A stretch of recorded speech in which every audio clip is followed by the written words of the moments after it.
Абай энциклопедиясында Зере әже жайлы мынадай мәлімет жазылған.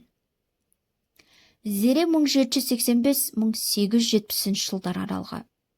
Өскенбай бидің бәйбішесі, Құнанбай қажының анасы, Абайдың ұлы шешесі. Зеренің азан шақырып қойған аты Тоқбала. Әкесі Бектемір. Найман ішінде Матайдың Қойгел руынан шыққан сыйлы адам. Бектемірдің Тоқбала есімді қызы Жанәлі есімді ұлы болған.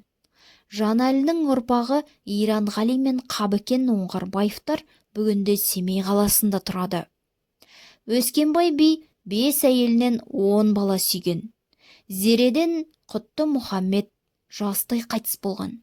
Құнанбай, Тайбала туған Зерені Ырғызбай тұқымдары барша ауыл адамдары кәрі әже деп атапты.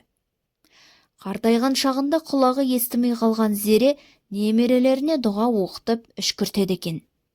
Ал Абай өлеңмен оқып Зере әжесін үшкіретін болыпты. Зере немерелері ішінде Ибрахимді алабөтен жақсы көрген.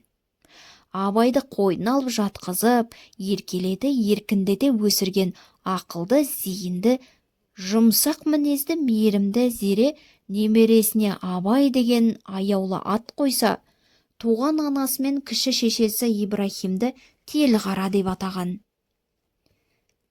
Ізгі жүректі, үлкенге қамқор, кішіге пана бола білген Зере әже Абай өміріне, ақындығына игі әсерін тигізеді. Бұл туралы Мұхтар Әуезовтің Абай жолы роман-эпопеясында шынайы суреттелген.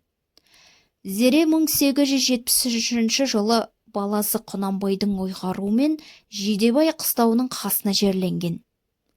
Абай ауылының азаматтары 1986 жылы қабір айналасын қайтадан жөнге келтіріп, ана бейітінің басына шығыс үлгісімен 6 қырлы мавзолей орнатқан.